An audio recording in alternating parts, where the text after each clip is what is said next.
Jalen Green was the second overall pick in the 2021 NBA draft, and the Houston Rockets will definitely be looking forward to having him as a part of their franchise for the next 9 years. That being said, in today's video, I want to talk about what Jalen Green could do for the Houston Rockets next season, as well as the potential we could see from Jalen Green throughout those next 9 years. He's likely to be a key part of the Houston Rockets rebuild post-James Harden era, and could even be the cornerstone franchise-altering piece as part of that rebuild and a potential superstar moving forward. That being said, let's get right into it and talk about what Jalen Green can do for the Houston Rockets next year and moving forward. Jalen Green is obviously someone who has a lot of upside on the offensive end, and I think that's going to be the most prevalent part of his game early on. But I think it's also worth noticing that he has potential on the defensive end as well. Jalen Green is a 6'5", 6'6" shooting guard who could potentially play about a small forward minutes for the Houston Rockets this upcoming year as well. John Wall, of course, is still on the roster. Kevin Porter Jr. looks to be a big part of the team moving forward, and so that could slot Jalen Green at the small forward spot. But Kevin Porter Jr. could also be tried at the point guard spot and Jalen Green at shooting guard if John Wall doesn't play a prominent role or becomes John Wall and gets injured. That being said, Jalen Green, I think he's going to be a really good scorer. Creating his own shot is going to be where he's at. Catch and shoot or creating his own three-point shot is not something that he is elite at yet by any stretch, but I think it's something that he'll definitely continue to work on and be solid at. He shot 36.5% from deep last year. He's definitely not a marksman from deep yet. I think he'll get there. I think that's something he's going to continue to improve on, but I think his strength right now relies on creating his own shot in the mid-range, and that'll continue to move forward into a three-point shot and a bit of catch and shoot ability as well. There's a reason why his NBA comparisons are Bradley Beal and Zach LaVine. Creating his own shot is something he is very good at. That is something that Bradley Beal and Zach LaVine are very good at. He's also someone that I think has the potential to be much better than those guys on the defensive end. His athleticism definitely would lend to that if he can be in a scenario where he doesn't have to do everything on offense, like Bradley Beal, because Bradley Beal's defense has gone a little bit down the wayside over the last few years of his career. But for those of you OGs who watched the John Wall Bradley Beal days, Bradley Beal was pretty much a 3-and-D guy at the start of his career. He was a very, very solid defender, and sometimes these top-end guys like LaVine, like Bradley Beal, aren't necessarily bad defenders. They just have to do so much work on offense that unfortunately they just have to pretty much take a break on defense because they have to do so much on offense. So hopefully Jalen Green can get to a point with the Houston Rockets where he can realize that defensive potential and can be a solid two-way guy.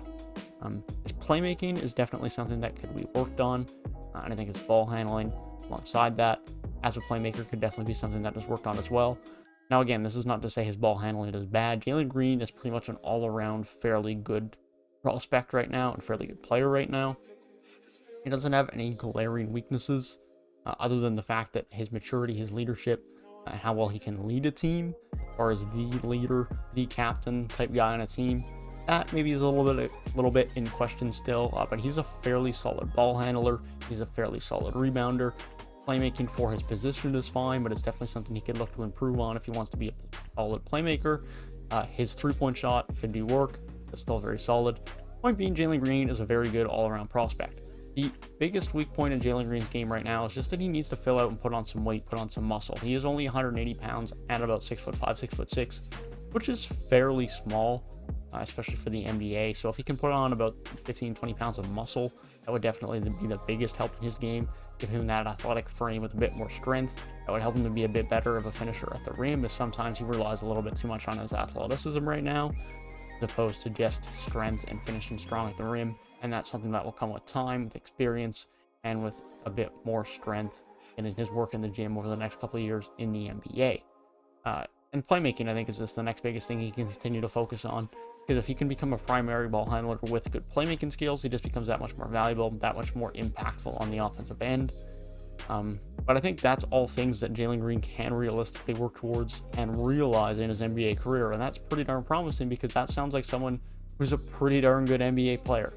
And that's kind of what I'm getting at here, is Jalen Green has all the tools to be an elite player in the NBA, to be an all-NBA caliber player in the NBA, a multi-time All-Star, and someone that can lead this Houston Rockets franchise to a lot of playoff appearances moving forward.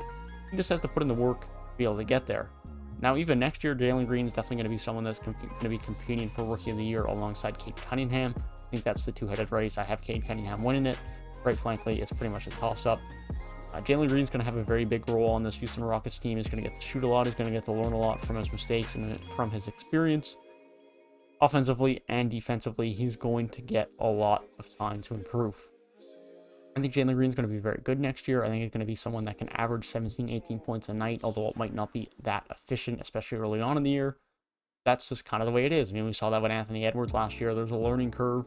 The NBA, it's learning NBA defenses and figuring out how to score, but I have no doubt that Jalen Green's going to figure it out.